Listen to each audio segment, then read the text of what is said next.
tonight here at the WONC station. We're here with Bela and Adrien of Stoop Goodnoise. How you guys doing today? Good. Thanks for having us, man. Yeah, no thanks problem. A lot. First questions first. I'm really interested in knowing what the name Stoop Goodnoise actually means and where you guys got that name from. That actually came from a Hey Arnold episode with the Stoop Kid. Yeah, that's what I thought. Yeah, that's what it is. That's totally what it is. We were in 8th grade when we made that name. And one of the guys who used to be in the band was watching Hey Arnold, and he's like, dude, band names are like the worst thing ever because they don't mean anything until you're validated, right? So like Lady Gaga could sound stupid as hell if she was a singer-songwriter in a cafe. But came from that, from a cartoon. What exactly does the connotation, does it really mean anything, or is it just... I think it does not mean anything at all. It stuck. It's like a nickname. You don't pick it. It picked us, and we didn't think that band that we were doing then would just carry over through different members and different eras of the band. And so it just stuck with it. It was too big of a deal or hassle to change it. So we just left it and it just carried on. My brother, who's a drummer, Lewis, he and I have been playing since 8th grade. I'm 27 now, so it's been a while, you know. Then Bela joined later in the years. Yeah. 2008. What town are you guys originally from? We're from the northwest side of Chicago, so like Jefferson Park, Portage Park area. What type of influences do you guys have on your music currently? Early Stoop stuff was very Blink-182 because everybody grew up with that, and then it wore off, and then I found my brother and I really got into Built to Spill, and it became this big. Have you guys ever heard of Built to Spill? Really cool. Like most of their songs, like they could have a verse and then go on solos for like a half an hour and come back, but still not sound like a jam band, which is like key. And it was one of the biggest inspirations for my sound. How about you, Bela? I really like the Joy Formidable right now. They're coming out with some good stuff. Our friends Purple, they're a really good band from Texas. The Blind Pets, another friend of ours. I like a lot of my friends' stuff, to be honest with you, and a lot of it is surprisingly good. So, you hate to go to like a friend's show and it sucks, but like a lot of my friends are doing good stuff, so it's cool. What genre do you guys consider yourself? I know it's like alternative rock with some indie mixed in. I think you just nailed it. Yeah, I think that's exactly what I could say. Right there, yeah. I mean, how do you kind of classify anything? Yeah. You know, I think if you do it, you kind of set yourself up. I get it, the point of it, but you set yourself up to be categorized. And just good music. It's good music. Where have you guys performed in Chicago so far? One that was pretty big for us was the Metro. That was fun. That was a big thing for all of us. My cousin flew out from Texas and played keyboards that night, so it was really special because I grew up. He was like the first guy to teach me how to play guitar, and to have him on stage at that big night was pretty cool. We just played Double Door too, which was fun. We played pretty much everywhere in the city. Do you guys have a specific favorite show that you remember? Bela's an only child, so every year he gets his own birthday show, and it's called Bela Palooza. And people come out of the woodwork for it. We have a friend from Philly, Jamie. She flies out, and I think like even when she's broke, she'll fly out and make that happen. So those shows are always the best, even though it's just for Bela. It's just a fun night it's kind of an anniversary of me joining this band. Because it was around that time. It was, yeah. Because I was in another band, and a friend of mine I work with kind of was like, oh, you need a band to play? Like, and they played, and I was just like blown away. Like, wow. I'm like, how are we going to follow this? Because we weren't very good, but then the option of bass came around, and then I wasn't really even playing bass, but I made it happen. Yeah. Awesome. No, yeah, he was a guitar player. Yeah, primarily, but it was good. I mean, it's more of a celebration of me joining this band more than anything else. Is Bela Palooza usually at the same place, or is it? It was at another place, and now it's at another place. So at one bar and now another. It's usually really small. January 27th. It's always the same day. It's January 30th this year. Oh, this year. Is it leap year? It's a Saturday. And then we always have like a couple of bands come or travel or whatever. Last year we had our friends Molly Rhythm come from the East Coast, so that was a lot of fun. A lot of people got to see them. It was cool. So we're really happy about that.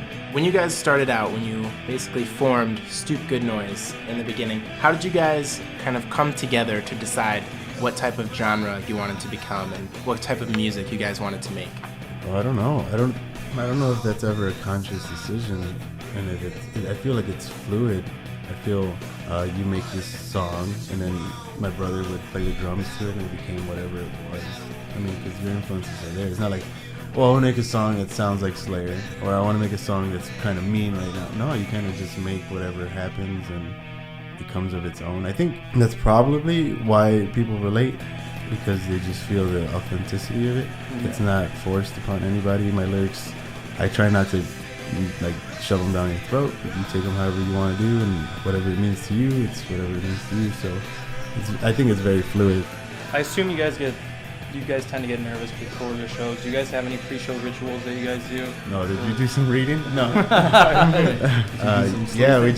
This article came out with the Examiner. Lewis and I have some pre-show rituals. I tend to gag for probably an hour, like just steady. Like playing acoustic was pretty rough for me. It was like just anxiety overload. And then Lewis tends to take a shit every show. we could be in the middle of like shithole Indiana, and he has to take a shit. We were in Fort Wayne at some like really shitty bar. The toilet was like a, what's it called, a trough? It was St. Patrick's Day too. So like everyone was drunk at like 3:00. Yeah. So imagine the toilet. Yeah. The walls were wet. No one's scoring a touchdown. Like it's everywhere. And so Lewis still took his shit. And he has to take his shit. That was the worst place. And I think that what's funny about that is it's his nerves. Yeah. You know, instead of gagging, he has to take his shit. So it's the other end. I mean, better to take care of it before the show than during. Yeah. For me, like you get through one song and I'm good. Like I don't get nervous anymore, really. Once you do it for a while, you know, it's just second nature. It's not to sound cocky. No, I think the nerves are the best part of it, because it's like it's when the nerves go away that you should be worried. It's not that I don't. No, feel, I know what you mean. Just, see, but you still have that feeling. You have to get past the first song. You just get pumped up after that. It's gonna be a good time. What is the next step into becoming a full-time musician? Probably touring a lot, dropping everything. So we've been kind of easing into touring more. So hopefully we do a little more of that. But yeah, that's what you gotta do. I mean, gotta get yourself out there. 24/7, just tour. Yeah, I mean not 24/7. Okay. 22/7. Casino hours. Okay. We do need to sleep Yeah, a little bit. Yeah. So are you guys solely focused on setting up shows and touring, or are you writing music currently?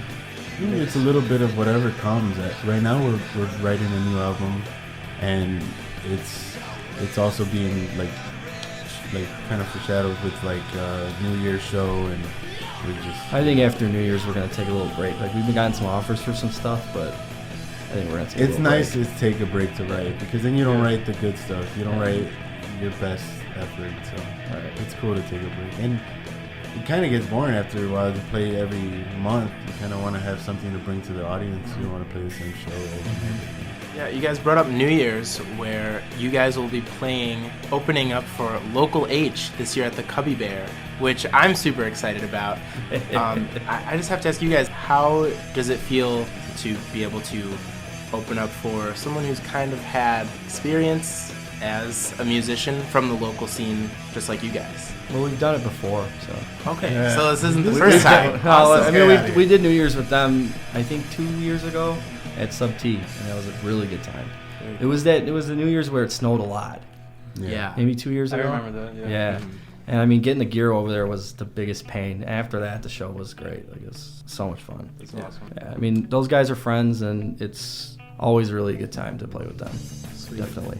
Yeah, I mean, I think it's cool that Chicago like holds up Scott Lucas as a local hero, and it's kind of something to aspire to be, and especially in a city like Chicago where it's hard to be loved like that. Yeah. So it's kind of cool to see him and his stamina. I mean, I don't want to call him old, but he's up there, and he has more stamina than I could ever have at like 21. So I kind of look up to that. It's kind of cool. All right, I want to start talking about your music that you've written already. Your latest release, Hydra. What's the message behind the song? Hydra was my first acoustic release, like that wasn't like full band. I recorded it with Tom Schrader in our studio space, and it was just like really like makeshift garage band, all that stuff, just like making it happen. I wanted to write a song that was pretty vulnerable, at least for me, because if you listen to our music, we're pretty loud, especially our live shows are pretty loud. So I wanted to see how fans would like react to something so soft. And it's all because of a woman and a Scorpio. Like, don't trust Scorpios ever. But it was definitely a chance to do that and to do it, for myself and for fans. It was fun. Yeah, Steve and I did notice that it's a little slower than your other songs, like the C1 and DFC. And speaking of DFC, Steve and I watched your music video for it, and I was just wondering where you guys got the idea for the music video. And it kind of reminded me like a scene out of Jumanji. Yeah. It makes no sense. It was a lot of drinking and just writing down ideas. Pretty much. I think music videos are probably the silliest thing that exists. It's just like band names. So it's kind of like go either to the extreme of like anything but cheesy. So you go to the extreme of like, what the f am I watching right now? And you kind of like channel this whole other, realm of thought. So it's kind of cool. Like, it makes no sense, but it also does make every sense. I think you agree. It was like a trip, maybe a drug-related trip too. Yeah, it probably was a drug. Well, we were all drinking. Drugs. I have lately been just like super analytical to music videos, and sometimes I just try to like connect the dots and tie it together. Like, how does the video connect to the song? And nowadays I'm seeing that really a lot of times the video doesn't have anything to do with the song, or it doesn't really bring it forward in any way. Is that something that you guys are kind of adopting, or is making a music video just a matter of something fun to add to the music? I'm a big fan of not showcasing the band. I get it, you're selling a product, you're selling yourself to people, but I think there's bands out there who do videos and it has nothing to do with the band, and the video just means so much more because of that. Or it's just one, like Manchester Orchestra's Simple Math video. It's probably one of the best videos. It's all just him driving a pickup and goes through all these like twists and turns. It's pretty awesome. But stuff like that, where it has nothing to do with a guy and holding a guitar.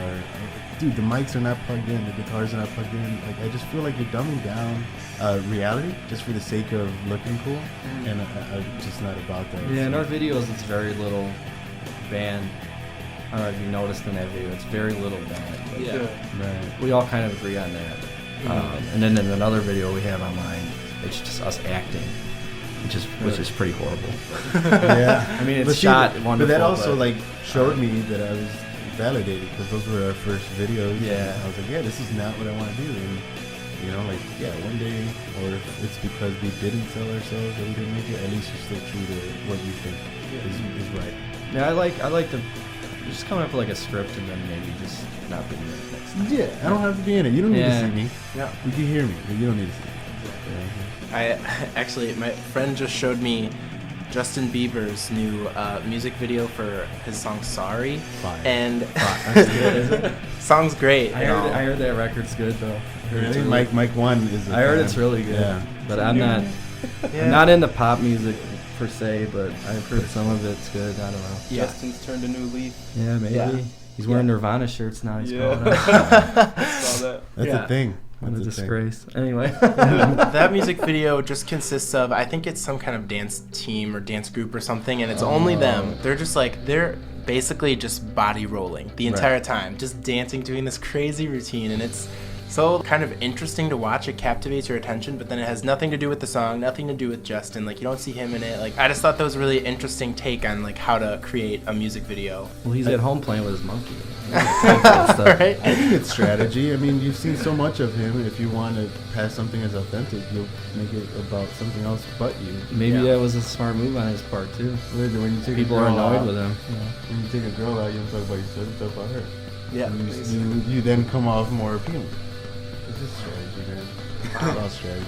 So you said you weren't into pop music. I actually kind of feel the exact opposite right now. I don't know what it is. I feel like just the sound of pop is a really catchy type of vibe that really captures people's attention. Pop could be taken for whatever it is. That's what. It's filler. It's it's Coca-Cola. You know what though? Yeah. It's a person who makes music that's at the right place at the right time. Oh yeah. Oh, true that. All Right. different. Well, you guys have been a band for almost a decade now, and sometimes you see bands kind of cycle their style into something a little different as they evolve and grow. Do you guys feel like you are beginning to see a change in your style of music? Or I mean, yeah, just from seeing the acoustic stuff, from me being able to just like say what I want to say instead of being cryptic about it. I do envy pop because they can say whatever they want, but that's where I think we're going. I think we're going into a more honest, more kind of like relatable content, but without, again, shoving it down your throat. Yeah, I kind of want to take a step back and get the question: what does DFC stand for? Oh, that whole album, that wasn't Crack Me Cloud, right? Yeah.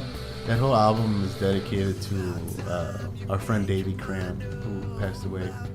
And so there's like a song about him in the end, and DFC is his initials, and we try to make that whole album about him. Yeah, we just had that in song, and then he was just like, let's just name it this. Another thing that's kind of weird about naming stuff names, is song names. Oh, Oh my god! Like, okay, just look at two different things in his room, and then that's your song name. Poster speakers. Oh my god, it's a hit. My favorite song, and I think it's Steve's favorite song by you guys too, is the C1. And I was just wondering what that song meant to you guys. Oh man, I don't know if I could say that in the air, but the C1 was the first song where I wanted to dedicate to my brother, as like my family, to write about my family. Kind of like the first album I felt was so much angst because of my friend passing away, and the second one was kind of like, you guys will find out when you hit 25. It makes so much more sense. You start like thinking about your family and how they actually mean something to you, right? Mm-hmm. So the C1's about my brother and how he's been through everything with me. I really admire your guys' approach to making music. We're missing your drummer Lewis today, but can you guys explain possibly one of your most bizarre experiences? Oh, there's a few. I mean, where do we start? Yeah. Okay, our guitarist David, who also couldn't be here, he's probably working at Disc Replay as we speak, selling Wii's or something. Selling his own album? Yeah, maybe. We were on a road trip to Minnesota to play a show, and we had a trailer on the back of the truck. Originally, we bought a trailer. So we were about halfway there, and we're like really in like the mountain area, and he smoked a little grass and put him to sleep. Put him to sleep. Jesus, this is for college. Oh, all right. You're gonna make us look old. I know. I'm sorry. Pot, marijuana. Pot. What do you want to call it? Weed. Weed. Anyway, he was high and he fell asleep. He's one of those guys, and we hit a huge pothole like on the highway in the trailer. Like it was loud. Like, boom, like big. And he woke up, and he looked over at Lewis, and he went, "Good morning, darling." We were all like, "Did you just say it?" He's like, No, he denied it like right away. But it was totally, he's the weirdest. It was clear. It was like crystal That clear. guy snores like a chainsaw, Yeah, he was like bro. snoring. It was great. Like he just came out of nowhere. I think it's when he wakes up from sleep that he's in the dream still. Yeah, he freaked out. Because he rolled over in the hotel and to our friend Sam, and he's like revolver. Yeah, he just said revolver. He just says it like just steady at his face like revolver. Like, okay, like yeah, I don't want to sleep next to you anymore. He tried to convince us the rest of the tour that he said move over, but no, it was revolver. It was quiet in Nice there. cover up. Yeah. And he sleeps with his hand on his like Really, in the really? pants. Yeah. I didn't see that. Yeah, that's how he Try does not it. to look at him does when he that. sleeps. So don't shake his hand. I will not. I will not. Lewis, going back to the fact that he takes a shit every time he plays a show. We just got home from Mexico. We used to take a trip every year, and we just got back, and we couldn't open the door because we didn't have keys, and no one was opening the door. So we were like struggling to like stay. It was in the winter, and Lewis had to take a shit. He needed to do this, and it needed to happen. And my brother Lewis took a shit in the backyard, bro. I think if I dig deep enough, I could find the videotape because I recorded it. Oh wow! That's our next music video coming out. Yeah, keeping it real. Keeping it real. Sorry, Lewis. One time we played a show at Liars Club in Chicago, and CM Punk, the wrestler, came there. That was pretty cool. That's awesome. Really random. Like we were like getting ready to play, and like he came in. I'm like, oh, let's hurry up and play. So like maybe he'll stay. And he stayed rides and the watched. scooter. And he watched the whole thing, and then he rode off on his Vespa. Yeah, it was pretty cool. Yeah, it was nice. Awesome.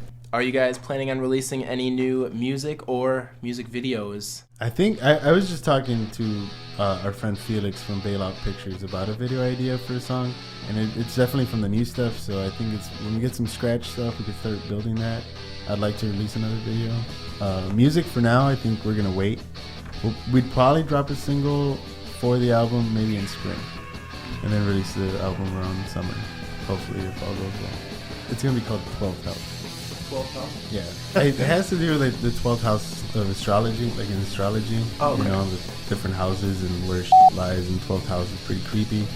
If you Google 12th house, it's kind of like creepy stuff. So I did some reading on it. I kind of want to write all the songs kind of revolving around Scorpios and Capricorns. Don't trust Scorpios and Capricorns. Aren't you a Capricorn? Yeah, see? Oh, See? no. But you're a guy, so it's okay. Yeah, guy, girl. If you were a girl, you'd be like, I'm a free spirit, I'm gonna go cheat on you. All right, cool.